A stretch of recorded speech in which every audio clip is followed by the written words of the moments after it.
안녕하세요. 주식인사이드 김다영입니다. 자, 주식인사이드는 매일 오전 시장 상황 체크하면서 주목해야 할 테마와 종목, 이슈 등 시청자 여러분들께서 궁금하신 부분들에 대해 폭넓게 전해드리는 방송입니다. 오늘 이 자리 함께해 주실 김재훈 전문가님 오셨어요. 인사드릴게요. 네, 안녕하세요. 네, 자, 어제는 다행히 시장이 좀 상승 마감에 성공을 했고요. 미국 3대 지수도 오늘 반등에 성공을 했습니다. 트럼프 대통령이 폭풍 트윗을 날리면서 미중 합의 기대감의 불씨를 좀 되살려둔 상황인데요. 오늘 우리 시장은 뭐 오전장 흐름 빨간불을 켜주면서 버티고 있지만 그래도 오후장 시장이 또 궁금해지거든요. 어떨까요? 일단 오늘은 강력한 흐름을 보이고 있고요. 네. 코스피는 36%가 상승하고 있고요. 오, 네네. 코스닥은 거의 1% 넘게 상승하고 있어요. 네네. 지금 개인 투자자들 매수하면서 지금 기관과 외인도 어제 대량 매수를 하면서 지금 생각보다 매도 물량이 많지 않고요. 네. 아마 오후에는 기관과 외인도 매수에 어느 정도 동참하면서 현 지수 유지해 줄 가능성이 크다고 생각하고 있습니다. 아, 네. 자, 오늘 시장 상황 좀 좋습니다. 오후장에 기관과 외국인의 매수세가 들어올지 한번 계속해서 지켜봐야 될 것 같습니다. 시장 상황 알아봤고요. 김재훈 전문가님과 함께 오늘 시장 이슈와 관심주들 알아보도록 하겠습니다. 자, 최근에 환율 상승폭이 좀 가파른데 환율 상승에 따른 시장 영향이 좀 궁금하거든요. 예. 환율이 왜 이렇게 계속 오르는 거죠? 일단 환율 상승하는 거는 네. 저희가 항상 주식과 마찬가지로 사후에 분석이 가능해요. 아, 그렇죠. 왜냐면은 환율도 예측을 못하는 분야이기 네. 때문에 일단은 지금 상승한 이유를 보면은 미국 경제가 계속 좋아요. 맞아요. 뭐 실업률이라든가 뭐 경기 지표라든가 GDP라든가 네. 모든 게 성장을 하면서 미국 경제가 좋으니까 달러의 힘이 세지고 있어요. 그러니까 많은 투자자들이 달러 자산에 대한 관심이 늘어나면서 네. 자기가 갖고 있는 자산을 달러로 약간 보유하려고 하는 오. 그런 달러의 선호 현상이 늘어나면서 네. 저희 나라도 마찬가지로 원화를 달러로 환전하는 환전 수요가 늘어나면서 오. 아무래도 수요와 공급의 원리에 따라서 달러에 대한 수요가 늘어나면서 제한된 달러 공급으로 인해서 상승한다고 볼 수 있습니다. 네네네. 그리고 미중 무역 전쟁 있잖아요. 그렇죠. 이거랑 그다음에 중동에 지금 약간 전쟁 위험이 계속 얘기가 나오고 있어요. 네네. 아무래도 불안하다 보면은 저희도 전쟁 날 것 같으면은 라면 사재기 하고 맞아요. 금 사고 막 그러잖아요. 그다음에 안전 자산을 선호하는 현상이 일어나고 있어요. 네네. 아무래도 국제 정세가 불안하고 지금 저희 나라도 뭐 우리나라도 크게 불안한 상황은 아니지만 그쵸. 안전 자산을 선호하게 되니까 아무래도 금이나 네. 채권 그리고 달러나 엔 같은 기축 통화들 네. 그런 것들을 주로 이렇게 안전 자산을 선호하게 되면서 네. 그런 안전자산 위주로 상승이 나오고 있습니다. 네네네. 네. 또 어떤 이유가 있을까요? 그리고 이거는 제가 생각하는 이유인데요. 네, 개인적인 견해. 네. 이거는 뭐 다른 전문가들도 견해를 내놓은 분들이 있는데 약간 비공식적인 견해예요. 네네. 지금 비트코인이 상당히 상승을 하고 있어요. 엄청 상승했어요. 그렇죠. 근데 비트코인 거래소들이 대부분 달러 베이스로 거래가 이루어지거든요. 맞아요. 그래서 우리나라 같은 경우에도 우리나라 거래소들이 물론 있긴 있는데 있긴 있죠. 신뢰성을 좀 많이 잃었어요. 네. 그래서 좀 거금을 투자한다거나 대부분의 투자자들은 주로 외국 사이트를 많이 이용합니다. 맞아요. 어차피 24시간이기 때문에 네네. 시차가 의미가 없거든요. 뭐 바이낸스라든가 뭐 네. 여러 가지 국제적인 거래소들이 비트코인 있죠. 거래소가 있는데요. 그 거래소들도 다 달러로 취급하기 때문에 아무래도 비트코인 투자하려면 일단 달러로 바꾼 달러가 다음에 있어야죠. 비트코인을 그쵸. 살 수 있거든요. 네네. 지금 비트코인이 상당히 상승을 많이 했어요. 오. 그런 점에서 다시 제2의 투자 열풍이 불 거라는 예상도 불고 있는데 그런 상황에서 달러로 환전하는 그런 수요도 네. 달러 상승에 한 몫을 한다고 보고 있습니다. 네, 이런 이유들로 뭐 달러가 상승을 하는데 그에 반해서는 원화 같은 경우는 좀 약세 그렇죠. 보이고 있죠. 우리나라 네네. 그 환율이 다른 국가에 비해서 유난히 상승을 많이 하는 이유가 네. 달러 강세가 맞물려서 원화 약세가 동시에 이루어지다 보니까 그 갭이 점점 벌어지고 있어요. 네. 말 그대로 달러는 강해지고 있는데 우리나라 원화가 원화는? 버티고 있다면은 상승세가 어느 정도 주춤하겠지만 네. 원화는 또 떨어지고 있습니다.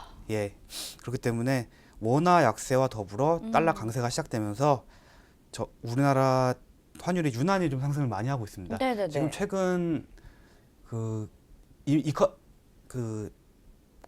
이머징 시장에서 네네. 환율 상승률이 가장 높은 나라가 우리나라입니다. 환율 약간 상승률이 심각한 너무 상황이에요. 높군요. 그래서 이러한 원화의 약세는 네. 아무래도 미중 무역 협상 때문이에요. 음. 예. 우리나라가 그 수출 비중이 국가 경제의 네. 65%에서 70% 정도 차지한다는 그쵸. 결과가 있어요. 국가 산업엔 거의 예, 네. 우리나라는 결국 수출 주도형 국가인데 그렇죠. 이 중에 대중 수출이 거의 30%에서 35% 육박을 해요. 네네네. 말 그대로 거의 국가 경제의 4분의 1 정도가 중국에 의존한다는 얘기인데 네.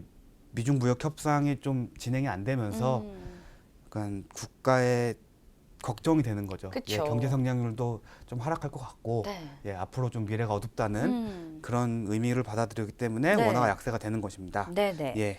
자 그렇다면 이렇게 그리고 네네. 마지막 한 가지 이유는 네, 있는데 어떤 이유가 있죠? 이것은 조금 위험한 견해일 수 있는데 네. 환율은 국가에서 좀 개입을 해야 돼요. 아. 예. 왜냐하면은 그 환율 조작 지정국이란 게 있잖아요. 지금 우리나라 약간 위험한 상황이긴 해요. 네. 중국이랑 마찬가지로. 그렇다고 해도 환율이 국가 경제에 미치는 영향이 워낙 크기 때문에 국가에서 걸리지 않게 개입을 하는 게 중요해요. 네. 예. 그래서 우리나라 같은 경우에 외화 보유량이 지금 사상 최고치를 기록하고 있는데 네. 이제 국가가 개입하는 경우가 외화 보유량을 조금 줄이게 되면은 외화가 시장에 풀리게 되면서 네. 환율이 하락하는 효과가 있거든요. 네, 근데 네. 이런 조치를 전혀 안 하고 있어요. 결국은 어느 정도 좀 개입을 해야 되는데 아직까지는 정부에서는 좀 조용한 입장이에요. 개입을 안 하는 예, 이유가 그러니까 있겠죠. 개입을 하면 안 되지만 티 안 나게 해야 됩니다. 네. 예. 그 자국의 경제를 약간 보호하기 위해서는 네네. 국가의 개입이 어느 정도 필수인데 음. 지금 그런 것이 좀 안 이루어지고 있다는 점이 네. 조금 아쉽죠. 네. 예. 환율 상승의 이유에 대해서 뭐 대외적인 뭐 불안감도 있고 우리나라의 문제, 우리나라 자국의 안에서의 문제점도 조금 말씀을 해주셨어요. 자 그렇다면 이렇게 환율이 상승하게 될 때는 네. 시장에 어떤 영향을 줄까요? 당연히 답은 좀 정해져 있겠지만 예. 그 영향이 궁금하거든요. 환율 상승이 시장에 미치는 영향은 네, 1차적으로는 악재에 해당돼요. 그렇죠. 예, 환율 상승한다고 무조건 악재는 아닌데 단기적으로는 악재입니다. 네네네. 왜냐하면 환율이 상승하게 되면은 그 외국인들이 환차손을 입게 돼요. 네네. 예, 그만큼 다시 달러로 환전하게 될 때 그만큼 손해를 보게 네, 되거든요. 그렇죠. 그렇기 때문에 올라가는 추세가 계속된다고 판단이 되면은 일단 보유 주식들을 매도를 하고 네. 달러로 보유하고자 하는 맞아요. 욕망이 크게 됩니다. 네. 그렇기 때문에 외국인 투자자들의 이탈이 심화되기 때문에 일차적으로 악재로 해석되는데요. 네. 근데 약간 요번 환율 상승이 좀 특이한 점이 네. 외국인들은 별로 안 팔고 있습니다. 그러니까 원래 이렇게 환율 문제가 있을 때는 외국인의 매도세가 좀 출회가 되는데 예. 이번에는 생각했던 것보다는 네. 그래도 좀 괜찮죠. 지켜주고 네. 있고요. 오히려 기관이 음. 외국인의 매도세를 두려워하면서 먼저 물량을 정리하면서 저희 나라 시장에 큰 충격을 주고 있어요. 기관이 우리나라 예. 시장에 있군요. 기관 투자자들은 참 투자를 못하는 것 같아요. 예, 제가 여러 번 말씀드리지만 네. 예, 왜 그렇게 대부분의 하는지 견해가 모르겠습니다. 그러시더라고요. 예. 그래서 기관 네. 투자자들 수익률 공개한 거 보면은 은행 금리보다 안 되는 데가 80% 이상이에요. 그렇군요. 반대로 외국인 투자 그룹 같은 경우에는 네. 이율이 어마어마하거든요.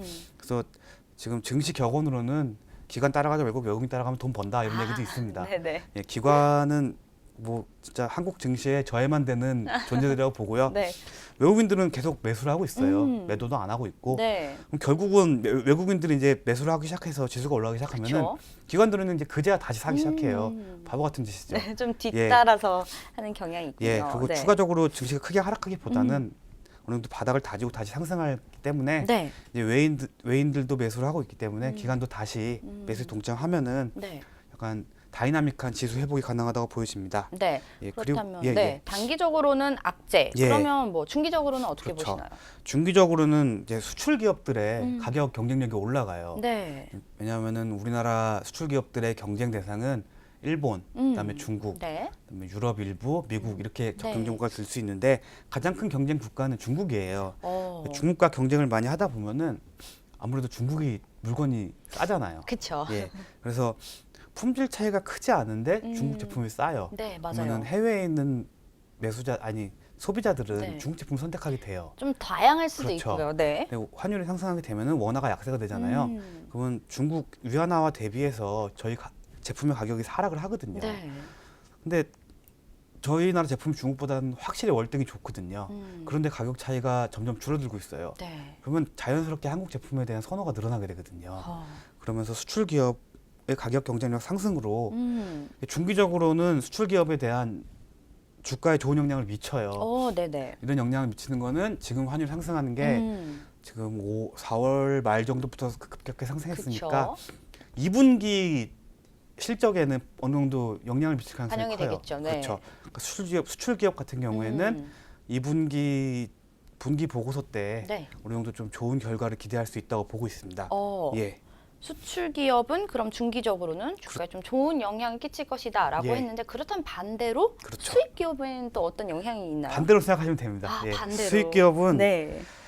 말 그대로 들어오는데 물건이 그쵸, 비싸져요. 그쵸. 아. 그럼 국내에서 가격을 올릴 수밖에 없어요. 올리면 안 삽니다. 아, 대체제를 생각하지. 그렇죠, 그렇죠. 예. 그렇기 때문에 수입 기업은 경쟁력이 약화되고 네. 근데 반대로 원화가 약세되면 수출 기업은 좋겠지만 네. 서민들은 힘들어져요. 왜냐하면 우리나라 경제 구조 자체가 외국 그 원유라든가 네. 이런 원재료들의 대부분이 수입에 의존하고 있거든요. 그쵸. 아무래도 자원이 없다 보니까 네. 그런 모든 기본 원재료들이 다 상승하게 되면서 음. 전체적인 서민 물가가 다 상승할 염려가 네네. 있습니다. 이런 물가 상승 압력을 통해서 약간 인플레이션 우려가 있고요. 네. 이러한 국가 서민 경제에 부담이 된다는 것은 대한민국 국민들의 구매력이 떨어진다는 것을 의미하거든요. 네네네. 그만큼 받는 월급은 변동이 없는데 소비하는 금액이 커지면서 네. 지갑이 약간 얇아지고 힘들어지는 그렇죠. 예, 국가적으로는 약간 위기적인 상황입니다. 결국 환율이 상승하는 거는 네. 수출 기업한테는 좋지만 음. 국민과 수입 기업, 그리고 국가한테는 그다지 좋은 현상이라고 볼 수 없습니다. 네. 그렇다면 국가 경쟁력에도 조금 네. 약화가 보이겠네요. 방금 말씀드린 거랑 연결돼 네, 가지고 같은 맥락이죠. 예, 국민들의 구매력이 낮아지고 그리고 원화 가치가 하락한다는 거는 네네. 대한민국 항공은행이 보증하는 원화에 대한 네. 신뢰도가 떨어진다는 얘기예요. 네. 예, 원화 자체의 가치가 떨어지기 때문에 곧 한국의 국가 신용도 하락, 네. 또 신인도 하락. 아. 예, 한국 경제가 지금 현재 좋지 않다. 이런 것을 반증하는 그렇죠. 예, 그렇기 네. 때문에 국가 경쟁력이 악화됩니다. 그렇기 때문에 환율 상승이 꼭 나쁜 건 아닌데 상승세가 계속되면 안 돼요. 어느 정도 좀 멈추고 그 상황을 유지해 줄 필요가 있습니다. 네. 예. 자, 말씀 잘 들어봤고요. 그렇다면 원래 환율은 예측을 하기가 어렵다. 흐름이 먼저 보이고 난 후에 그다음에 환율 움직임을 좀 나중에 언급할 수 있다라고 말씀을 해주셨는데 네. 그래도 향후 환율 움직임이 네. 궁금하잖아요. 네. 어떻게 좀 예측해 볼 수 있을까요? 환율 예측은 참 어려운 신의 영역입니다. 아, 그렇죠. 누구도 모르죠. 네. 주식 하는 입장에서 주식보다 환율이 더 어렵습니다. 개념도 좀 어렵더라고요. 그 잘 아시다시피 지수도 네. 선물 있잖아요. 맞아요. 예, 뭐 S&P 지수, 네. 다우 지수, 그다음에 코스피 200, 네. 그리고 환율도 그렇고 뭐 FX 환율 마진이 있죠. 네. 그 때문에 그런 지수에 관련된 파생 상품들이 상당히 많아요. 오. 근데 이런 지수 파생 상품은 단순하게 오른다 내린다의 베팅이 가능해요. 딱 두 가지 OX 네. 퀴즈예요. 오. 근데 이런 선물이나 옵션을 하면서 네. 많은 투자자들이 깡통 잔고를 만들죠. 아. 예, 그 이유가 뭐겠습니까? 너무 어려운 겁니다. 맞아요. 예, 예측이 환율은 너무 어렵죠. 딱 두 가지 양방향, 상방 아니면 하방 두 네. 가지 중 하나 맞추면 되는데 그게 얼마나 어려우면은 그거에 대한 상품도 있고 맞아요. 도박도 하고 그거에 대한 투기를 진행하는지 네. 참 어려워요. 음. 그리고 그런 이유는 전 세계가 아무래도 무역 경제로 이루어지다 보니까 그쵸? 뭐 수많은 이해관계가 엮여 있고 네. 그리고 투기 자본이 환율에 개입을 많이 하고 있고요. 네네. 그리고 환율은 한 국가의 운명을 좌우해요. 예를 들어서 그 베네수엘라 같은 경우에는 네네. 진짜 환율이 너무 올라가지고 어. 돈을 트럭으로 싣고 다녀도 빵 한 조각밖에 못 사는 아이고. 예 그런 뭐 하이퍼 인플레이션이라고 하죠. 네네. 국가가 환율을 관리 못한 전형적인 예입니다. 네네네. 즉 환율 관리를 못하게 되면은 국가 자체가 파산에 이르게 됩니다. 네네. 그렇기 때문에 환율의 예측은 정말 어렵고요. 네. 일단 제가 봤을 때 환율을 예측하는 거는 네. 상승이나 하락을 예측하기보다는 음. 현 상황을 유지해 주는 게 중요합니다. 지금 현상 유지. 환율에 대해서 가장 많이 얘기를 하는 게 지금 1,200원을 돌파할지 말지에 대한 맞아요. 이야기예요. 그 선이 있죠. 예. 네. 네, 지금 한 지난주만 해도 네. 1,200원 무슨 1,200원이냐. 예. 지금 정도에서 1,170원도 너무 많이 올랐다. 그렇죠. 이런 얘기가 지금 있었거든요. 뭐 환율 차트 잠깐 네. 보여드리면요. 환율 차트 네. 볼게요. 어마어마하게 오르고 있죠. 아, 네. 예. 한 이 정도 1,170원 정도에서 추가 상승은 없을 거다. 네. 그러니까 이 부분 횡보를 하거나 조금 하락이 나오겠다. 네. 이렇게 많은 전문가들이 예상을 했는데 그 예상과는 다르게 지금 1,190원까지 올랐습니다. 맞습니다. 예, 지금 1,200원까지는 불과 10원밖에 남기지 않았어요. 네, 네. 그리고 4월 30일부터 지금 보름간 지금 거의 22원이 올랐거든요. 그렇죠. 그래서 참 심각한 상황이긴 한데 환율이 오르는 건 상관이 없는데 네. 이제 어느 정도 안정을 찾을 필요가 있어요. 그렇죠. 예. 지금까지 오른 거는 어쩔 수 없다고 치고 1,190원, 1,185원에서 1,190원 사이를 유지해 줄 필요가 있습니다. 네. 그래서 제가 생각하는 밴드는 이 정도예요. 예, 1,185원 밑으로 내려가기 힘들 것으로 보이고요. 네, 네. 아마 1,185원에서 1,195원 사이를 왔다 가면 유지해 줄 것으로 보이고요. 네, 네. 이러한 유지를 적어도 보름 이상 해준다면은 주가에는 긍정적으로 보여집니다. 네, 왜냐하면 네. 수출 위주의 경제이기 때문에 그 코스닥 코스피 상장사 대부분이 수출 기업이기 때문에 네네. 증시에도 영향을 미칠 거고요. 환율이 안정되면 외국인들이 이제 이탈하기보다는 그쵸. 다시 들어와요. 네네. 예, 이제 환율이 정도 이제 약간 스테이블하게 안정이 된다면은 네, 네. 좀 시장 자체도 안정될 가능성이 있기 때문에 제가 바라고자 예측하는 네. 환율의 추이는 현 구간에서는 이제 어느 정도 횡보를 보여줄 가능성이 크다. 이렇게 예측을 하고 싶습니다. 네, 저도 뭐 전문가님 말씀처럼 그 지금 환율 요 정도를 좀 유지를 해주면 정말 예. 좀 좋을 것 같아요. 좀 지켜보도록 진짜 하죠. 네. 농담으로 네. 제가 사고 싶은 시계가 있었는데 네.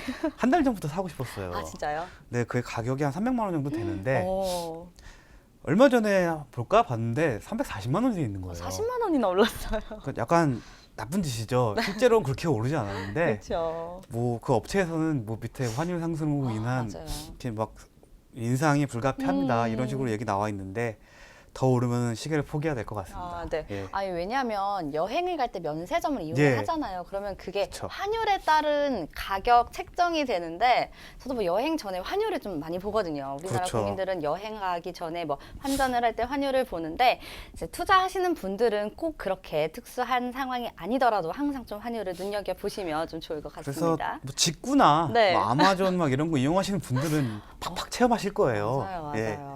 정말 체험 많이 되실 겁니다. 네, 이제 몸소 좀 저희가 생활에서 느끼고 있는 환율 상승입니다. 예. 자, 그러면 환율 상승에 따른 수혜 업종이 분명히 좀 있을 것으로 제가 기대를 하고 있어요. 그런 네. 종목은 또 어떤 종목이 있을까요? 일단 아까 기본적으로 말씀드린 것처럼 네. 수출 비중이 큰 회사. 예. 그러니까 수출 내수 기업. 시장보다는 네. 수출 위주의 매출이나 수익이 발생하는 회사가 가장 큰 수혜를 보고요. 네네. 그 중에서도 중국 수출이든가 아시아권 수출은 큰 의미가 없어요. 네네. 때문에 북미나 유럽 어. 주로 그 선진국 국가에 대한 수출 비중이 높은 회사가 네네. 수혜를 봐요. 그 이유는 달러를 받기 위해서는 네. 주로 북미나 유럽 국가 그 유로화라고 하죠. 네. 그런 가치가 어느 정도 안정돼 있는 국가의 수출을 많이 하는 회사가 수혜를 보고요. 네. 그 중국 같은 경우에는 기본적으로 무역은 달러 결제지만 위안화 결제를 해주는 회사도 굉장히 많기 때문에 그렇죠. 예, 그 일본 같은 경우도 엔화 결제하는 회사 많고요. 네네. 가장 수출 비중이 높으면서 아무래도 북미 쪽, 예, 뭐 대표적으로 캐나다, 미국, 멕시코 네. 이런 국가를 상대로 수출하는 회사가 가장 수혜를 보고요. 네네. 그리고 아까 말씀드린 대로 중국과 경쟁하는 회사, 예, 우리나라 환율이 점점 낮아지면서 네네. 원화 가치가 낮아지면서 네. 중국과 경쟁해서 우위를 점할 수 있기 때문에 어. 중국과 경쟁을 많이 하는 회사, 예, 주로 뭐 첨단 기기 쪽이나 IT 업종, 네네. 뭐 스마트폰, 뭐 가전기기, 그다음에 화장품 이런 걸 들 수 네. 있죠. 그리고 이게 가장 중요한데요. 중국의 메이드 인 차이나 달고 나오는 한국 제품이 아니라 네. 메이드 인 코리아를 달고 나오는 한국 제품들이 있어요. 있겠죠. 예. 예, 요즘은 좀 찾기가 힘들다는 그쵸. 얘기를 저희가 우스갯소리로 인사동에도 메이드 인 차이나가 있다라는 그 얘기를 했었거든요. 우리나라 어. 한 20년 전만 해도 네. 메이드 인 차이나는 별로 안 좋게 봤어요. 맞아요. 딱 이렇게 예. 물건을 밑을 봤는데 메이드 예. 인 차이나면 내려놓게 돼요. 그리고 네. 20년 전만 해도 메이드 인 코리아도 무시를 했습니다. 그래요? 예. 그때는 일제 열풍이 불었을 때 가지고 메이드 인 재팬이라면은 아주 저희 어머니 세대들은 엄청 좋아하셨고요. 오, 네네. 기억하실 거예요. 뭐 도시락통이나 필기구 맞아요. 다 필기구. 일본 거. 예. 맞아요. 되게 비싼데 네. 꼭 교보문고나 어디 가서 되게 비싸게 주고 샀어요. 저희 때는 요즘은 수저 계급 나오는데 저희 맞아요. 때는 도시락 계급이라고 해가지고 뭐 코끼리패 도시락 들고 다니면 좀 산다. 한국 도시락 들고 다니면 네. 흑수저인가? 뭐 약간 도시락 계급이 맞아요. 있었습니다. 그때 메이드 인 음. 재팬에 대한 네, 로망이 있었죠. 그렇죠. 네. 지금은 저희 우리나라 그 삼성과 LG가 더 좋습니다. 일본 제품보다. 네네. 예. 그렇기 때문에 음. 중국에 생산 기지가 없고 네. 메이드 인 코리아로 음. 해외로 수출하는 기업들의 제품들이 네. 굉장한 매력을 가지고 있습니다. 어. 예. 왜냐하면은 중국에 생산 기지가 있으면 관세를 부과받게 돼요. 그쵸. 미국에 수출하게 되면은 네네. 그렇기 때문에 아무래도 중국에 있는 회사들도 이제 대만이나 베트남으로 많이 나오려는 추세예요. 네네네. 그래서 꼭 메이드 인 코리아가 아니더라도 메이드 인 차이나가 붙지 않는 네. 생산 기지를 갖고 있는 회사들, 아. 예, 메이드 인 베트남이라든가 뭐 메이드 인 타이완. 메이드 인 타이완, 네. 뭐 비엔남이라고 해야 어, 되나? 베트남은 한국 발음이라 하는데 네네네. 예 그런 회사들이 어. 수혜를 보게 됩니다. 네, 그렇다면 그런 회사들 중에 어떤 업종들이 좀 있을까요? 가장 대표적인 거는 자동차 관련이에요. 맞아요. 자동차. 자동차는 한 네. 대당 가격이 어마어마하잖아요. 네. 그렇기 때문에 환율이 조금만 올라도 음, 자동차 마진이 확 올라갑니다. 맞아요. 예. 거의 3, 4천만 원 하기 때문에 환율이 한 3%만 올라도 음. 거의 100만 원 정도의 맞아요, 가격이 맞아요. 변동이 이루어져요. 네네. 그만큼 100만 원은 해외에서 싸게 팔 수가 있어요.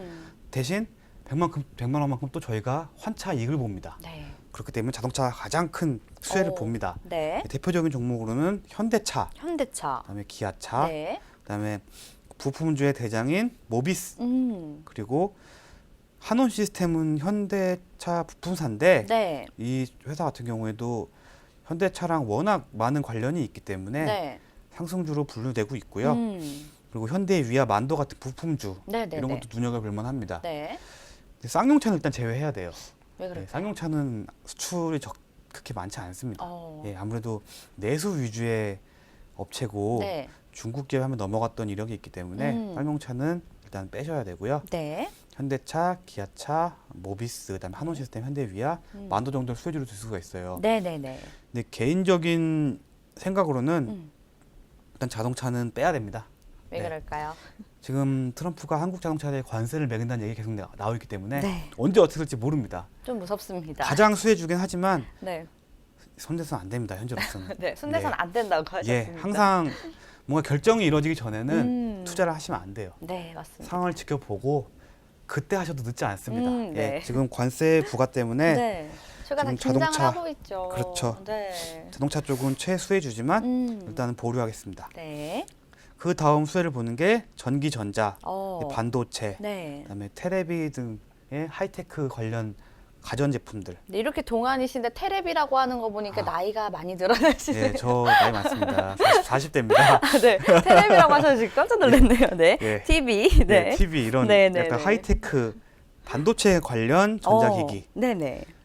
아무래도 삼성전자도 핸드폰 매출이 올라갈 거예요. 어. 예, 왜냐면은 직접적으로 아이폰과 대결을 하고 있지만 그렇죠.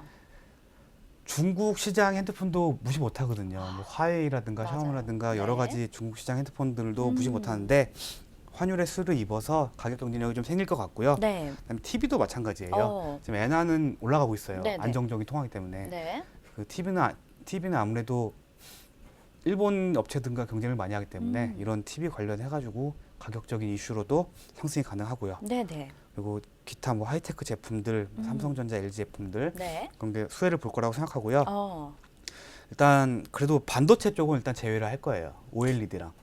예, OLED는 일단 삼성에서 OLED 당분간 투자 계획 없다고 얘기 QLED로 나오면서 하겠다. 예, 이런 얘기죠. 당분간 좀 힘들 것 같고요. 네. 시스템 반도체 같은 경우에도 그 디램이나 랜드 메모리 가격이 지금 상승하기 힘든 상황이기 때문에 네네.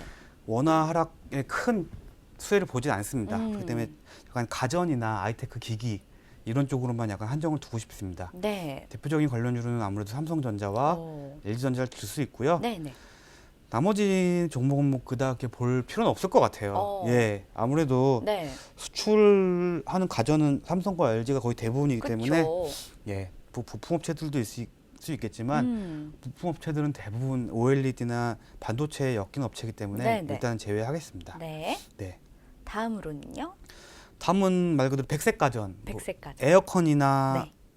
그다음에 세탁기, 전자레인지 생활가전. 예. 네. 이것도 환율이 원화가 약세가 되면은 아무래도 가격 경쟁력을 찾죠.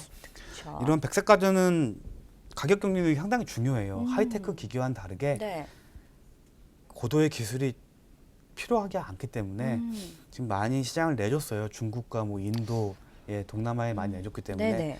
오히려 이렇게 환율 상승하게 되면 수혜를 볼 수 있다고 보고요. 네. 대표적으로 삼성전자, 음. 그다음에 LG전자, 네. 그리고 아남전자 이 정도 들 수 어. 있습니다. 네네. 예.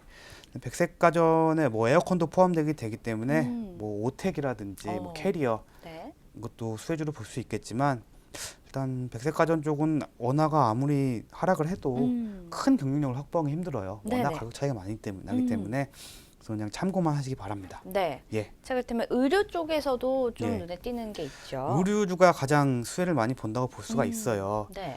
왜냐하면은 OEM이라고 들어봤죠. 그쵸. 주문자 상표 제작 방식이라고 해가지고 네. 외국 상표 브랜드를 저희 나라에서 우리나라에 생산을 하고 네. 외국 브랜드에 상표를 붙여서 판매를 하는 맞아요. 거예요. 네. 근데 이런 경우에는 저희는 대금 지급을 원화로 하고 그다음에 받는 돈은 달러로 받게 되거든요. 아, 근데 환차 이게 어마어마하죠. 그렇군요. 때문에 의류주가 지금 대표적인 환율 상승 수혜주로 보고 있고요. 네네. 실제로 많은 상승을 보여주고 있어요. 어떤 종목이 있죠? 대표적인 종목으로는 진짜 시장에서 핫한 휠라코리아. 아, 휠라코리아. 예, 요즘 살짝 주춤하긴 하지만 네. 아직도 저력이 남아 있습니다. 휠라코리아. 그다음에 한세시럽. 네, 한세시럽. 예. 그리고 백산. 음. 백산은 고무 아시죠? 고무. 고무. 신발 깔창. 네네네. 솔 바닥 고무 만드는 회사예요. 네네. 그래서 나이키 같은 데 납품을 하거든요. 어. 이 회사는 의류는 아니더라도 나이키에 납품을 하고 달러 결제를 받을 거 아니에요. 그쵸. 먼저 그래서 상승이 많이 나와 있습니다 이미. 그렇네요. 예, 하지만 아직까지도 매력이 있다고 보여지고요. 네. 그다음에 FNF라는 종목이 있습니다. FNF요. 예, FNF. 음. 이거는 주로 OEM으로 해외 라이센스, 해외 브랜드 라이센스 해가지고 판매하는 업체인데요. 네네. 가장 지금 상당히 좋은 흐름을 보여주고 있습니다. 그렇네요. 네, 그다음에 한섬, 한섬. 한국섬유라고 들어보시죠? 네, 들어봤죠. 네, 그리고 시스템이나 뭐 마인 이런 걸 보유한 네, 회사인데요. 좀 고가 브랜드. 예, 이런 회사들도 약간 OEM도 하면서 자체적으로 자체 브랜드 갖고 있기 때문에 네네. 상승을 하고 있습니다. 네, 네. 그렇군요. 그다음에 또 볼 섹터 어떤 섹터가 있죠? 리츠 관련주예요. 리츠요. 예, 리츠는 말 그대로 부동산에 투자하는 건데 부동산에 직접 투자하기에는 거금이 들잖아요. 그렇죠. 예, 부동산이란 건 워낙 크기 때문에 거금이 드는데 리츠라는 투자 상품은 네. 해당 리츠 종목에서 운영하는 부동산 프로그램이 있어요. 거기에 투자를 해가지고 이렇게 배당을 받는 구조예요. 부동산 프로그램에 투자를 해서 그렇죠. 배당을 받는 구조. 그렇죠. 만약에 한 리츠 관련주가 있으면은 이 리츠 회사에서는 건물 몇 개 갖고 있습니다. 그 건물에 대한 임대 수익이라든가 네. 그런 수익을 나중에 분배를 하는데요.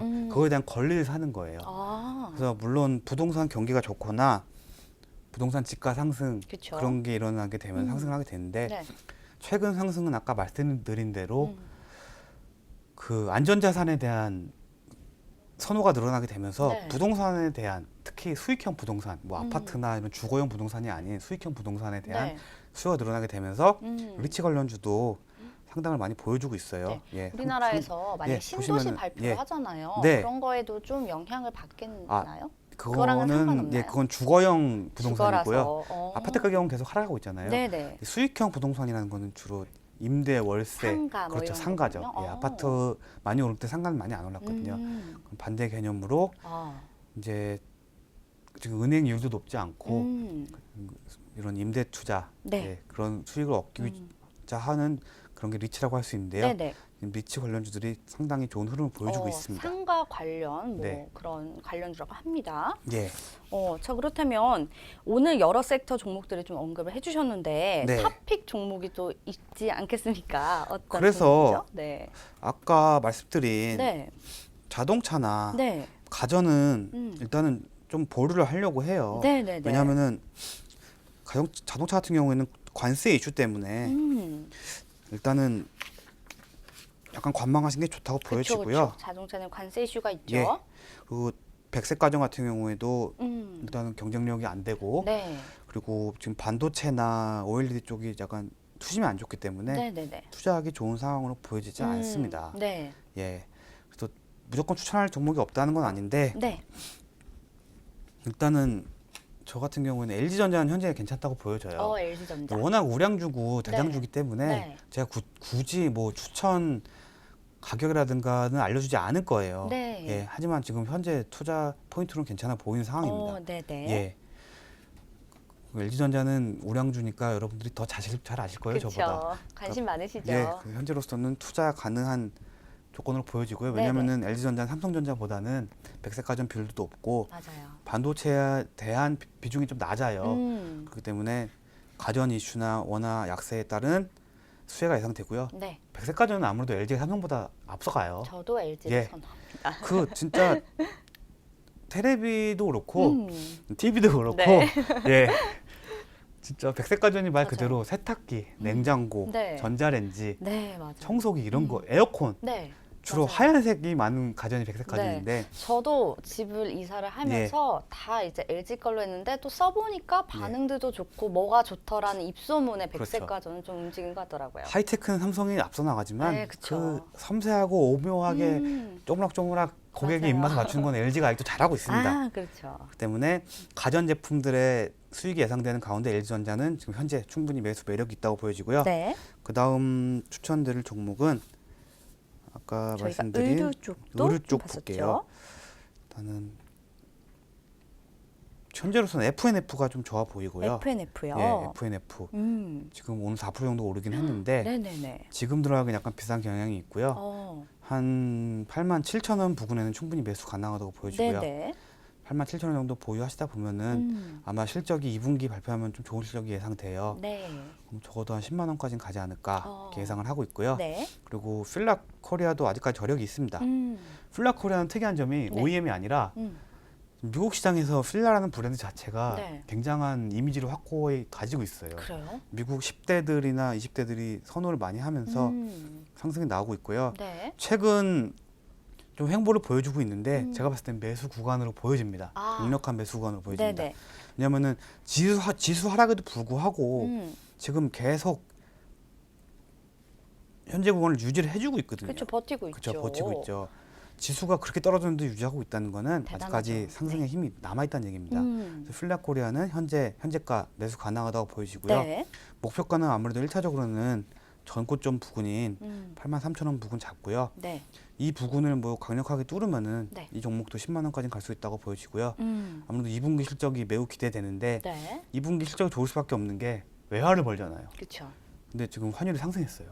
그러면 제가 100만 원을 벌었으면은 실질적으로 그걸 원화로 다시 바꾸게 되면은 네. 한 120만 원까지 될 수 있습니다. 오. 그렇기 때문에 그런 환차익이 많이 예상되는 그룹이기 때문에 네네. 현재로서는 매수가 가능하다고 보여지고요. 어.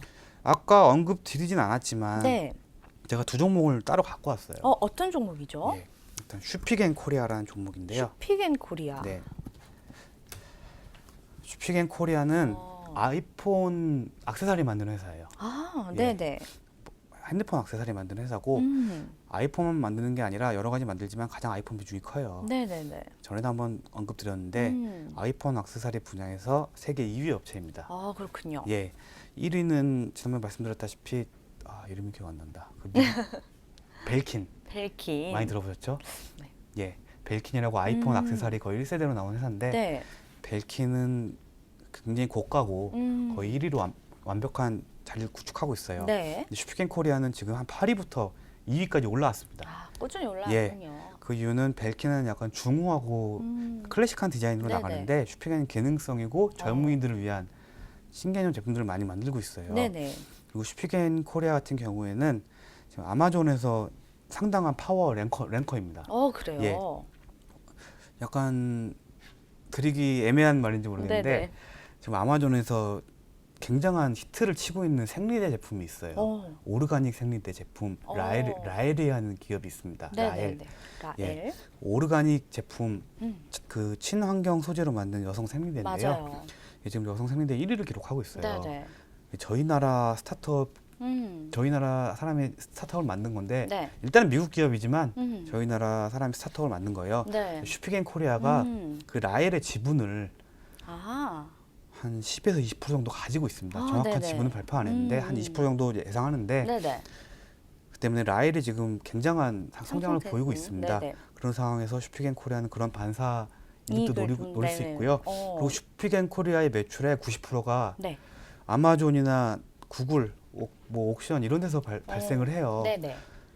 그러면 그런 사이트들의 결제 기준은 다 달러입니다. 그렇죠. 그 때문에 슈피겐 코리아도 모든 달러를 회수하게 됩니다. 그 때문에 슈피겐 코리아도 워낙 실적이 좋은 회사예요. 네네네. 그런데 환율까지 도와주고 있어요. 그렇죠. 그럼 2분기의 실적이 어마어마하게 예상이 기대가 돼요. 되네요. 그리고 3분기에 아이폰 신제품 나옵니다. 그리고 그 폴더블 폰도 신제품 나오죠. 아, 네.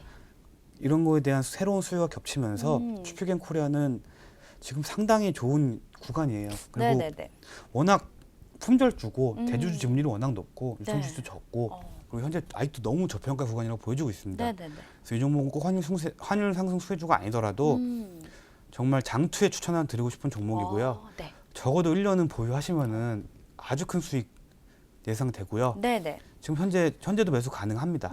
이상적인 매수가는 75,500원 정도 부근이 가장 이상적인데 네. 오늘 좀 빠져주고 있죠. 네. 예, 이런 상황에서 좀 매수가 가능하다고 보여지는 부분이고요. 예, 아무래도 장기 투자로 가야 하는 종목인 만큼 네. 한 번에 매수하기보다는 한 3회 정도 나눠서 매수하시면서 네. 좀 장기간 끌고 가시면은 정말 행복을 맛보실 수 그렇죠. 있겠죠. 이자 붙듯이 네네. 꾸준한 상승이 예상되는 어. 종목입니다. 네, 슈피겐 코리아는 뭐 3분할 매수를 좀 추천을 주셨고 네. 1년 정도 좀 보유를 하라고 말씀을 해주셨습니다. 이렇게까지 뭐 강력하게 매수 권유를 해드리는데 많은 네. 분들이 오늘도 좀 바쁘실 것 같아요. 그리고 마지막은 하나만 더 하면은 네. 네네. 한국 카본이라는 종목인데 한국 카본이요. 예, 조선도 대표적인 환율 수혜주예요. 조선. 네, 조선. 예, 예, 배 네네. 만든 예. 네네네, 조선주. 조선도 대표적인 수혜주인데 조선은 제가 앉는 이유가 네. 배를 수주하고 납품하고 대금 받기까지 텀이 굉장히 오래 길어요. 걸려요. 예. 네. 그래서 그 상황에 환율이 어떻게 될지 몰라요. 그렇죠. 그래서 성급히 수혜주로 넣으면 안 되는데 네. 한국 카본은 그 LNG 본행제 LNG 선에 만드는 본행제를 만드는 회사인데 네네. 지금 LNG 선에 대한 수요가 폭발하고 있어요. 근데 한국 카본은 조선사에 납품을 할 거 아니에요. 그렇죠. 근데 조선사는 한국 카본한테 대금 결제를 바로 해줍니다. 네. 예. 왜냐하면 납품업체이기 때문에 네네, 그렇죠. 기존 다른 조선사와는 틀리게 납품 바로 받기 때문에 네. 아무래도 조선업계가 호황인 만큼 한국 카본도 그런 수혜를 누릴 거라고 보여지고요. 네. 한국 카본의 거래처는 굳이 한국 조선사가 아니라 중국 조선사, 그다음에 외국 조선사까지 있기 때문에 꾸준한 상승이 예상되는데 네. 어제 상승이 많이 나왔지만 아직까지는 매력적인 구간으로 보여지고요. 네. 8,500원대 충분히 매수 가능하고요. 이 종목도 한 2개월에서 3개월 정도 보유하시면은 네. 전고점 뚫어주는 흐름 나오면서 긴 상승 보여줄 거로 예상됩니다. 네, 한국 카본도 2, 3개월 정도는 보유가 가능하다고 하셨어요. 네. 정말 슈피겐 코리아와 한국 카본 좀 매력적인 종목일 것 같아요. 주의 깊게 살펴보시면 좋을 것 같습니다. 네. 자, 저희가 탑픽 종목까지 꼽아봤는데 그렇다면 마지막으로 해당 종목들에 투자를 할 때 좀 어떤 점에 유의를 하셔라 이런 점이 있으신가요? 일단 환율의 변동을 항상 눈여겨봐야 돼요. 그쵸. 지금 올랐다고 몇 개월 뒤에 계속 올라 있다는 보장이 없거든요. 네네. 원래 주식 투자자들은 가장 확인해야 할 게 미국 증시, 그렇죠. 그다음에 중국 증시, 네. 그다음에 환율, 음. 유가 네. 이 정도는 항상 상시 체크를 하셔야 기본적으로. 됩니다. 네. 그거를 하실 자신이 없으시면 주식 안 하셔도 됩니다. 예, 네. 기본입니다. 맞아요. 어렵지 않습니다. 요즘 워낙 정보가 개방이 많이 되어 있기 때문에 네. 뭐 네이버 증권 가도 되고 팍스넷 가도 되고 네, 조금 검색만 HTS, 해보셔도. MTS에 다 나옵니다. 맞아요. 예, 간단하게 말씀드리면은 음. 환율이 상승하면 주가가 떨어진다. 네. 유가가 상승하면은 환율이 오르고 주가도 약간 안 좋은 영향을 미친다. 네. 그리고 중국 증시가 떨어지면 한국 증시 떨어진다. 떨어진다. 미국 증시 떨어지면 한국 증시 떨어진다. 네. 하지만 미국 증시와 중국 증시가 오른다고 한국 증시는 올라가지는 오르지 않는다. 예, 이 정도 기억하시면 네, 돼요. 이 정도만 기억하시면 정말 성공 투자하실 수 있습니다. 그냥 공식으로 외우시면 됩니다. 맞습니다. 예, 복잡하게 생각하실 필요 네, 없습니다. 네. 알겠습니다. 그리고 네. 기업 제가 오늘 추천드린 기업들은 기본적으로 다 시총이 커요. 그렇죠. 예, 왜냐하면 수출 기업들은 다 어느 정도 덩어리가 있는 회사들이고 우리나라 경제를 책임지는 회사들이에요. 네, 네. 그다음에 시총이 워낙 크기 때문에 변동성이 작아요. 네. 그렇기 때문에 개인 투자자들이 좋아할 만한 종목들은 아니라는 거죠. 단기간에 뭐 큰 수익을 보기보다는 네. 농사 짓듯이 예, 그런 그렇죠. 관점의 네. 종목들이기 때문에 음. 좀 재미가 없을 수도 있다는 점, 네. 장기 투자에 적합하신 분들한테는 좋겠지만 네. 변동성을 좋아하시는 분들한테는 그다지 투자에 적합하지 않다는 점. 음. 그리고 진짜 가장 중요한 거, 네. 아무리 환율 상승의 수혜를 본다 해도 네. 시장 전체가 하락을 맞으면은 시장을 이길 수 없어요. 맞아요. 예. 환율이 아무리 오르고 시장이 하락을 해도 네. 개별 종목이 아무리 환율 수혜를 본다 해도 시장 하락을 이길 수는 없습니다. 맞습니다. 그렇기 때문에 시장이 조정이 받고 하락하게 되면은 그걸 이길 수 없다는 점을 알고 네. 좀 과격한 조정이 나오게 되면은 수익권이면 정리하시는 게 필요하다는 얘기예요. 네네. 예.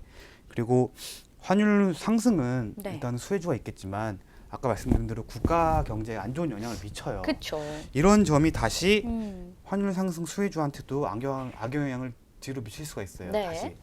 그러니까 돌고 돈다는 거죠. 그렇죠. 아무리 환율 상승으로 수혜를 본다 하더라도 국가 경제가 안 좋으면서 또 지수가 또 그렇죠. 내려가요. 그거에 대한 약간 또 반사 피해를 보게 되죠. 네. 그렇기 때문에 너무 공격적인 투자와 음. 비중을 크게 늘리시는 건 추천드리지 않고요. 네.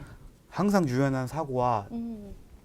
융통성 있게 네. 예, 너무 원웨이적인 투자보다는 항상 쌍방향을 바라보는. 그래서 제가 오늘 말씀드리고 싶은 거는 네. 환율에 대해서 많은 분들이 왈가왈부를 하세요. 걱정도 예. 많으시고. 네. 환율은 정말 어려운 영역이고요. 음. 저는 오늘 최대한 쉽게 설명을 드리려고 맞아요. 노력했습니다. 네. 뭐 어려운 지표 전문 용어 안 썼습니다. 네, 네. 예, 들으시면 머리만 아프고 짜증나고 네. 결국은 어떻게 될 건데 이게 중요하거든요. 맞아요. 그래서 환율에 대해서 뭐 전문적인 지식을 나열하고 이러한 지표 뭐 다 필요 없습니다. 맞아요. 예, 그냥 공식적으로 외우시고 네. 지금 상황은 이렇다. 이 정도만 여러분들이 가져가시면은 네. 투자하시는데 큰 어려움 없으실 거로 보이고요.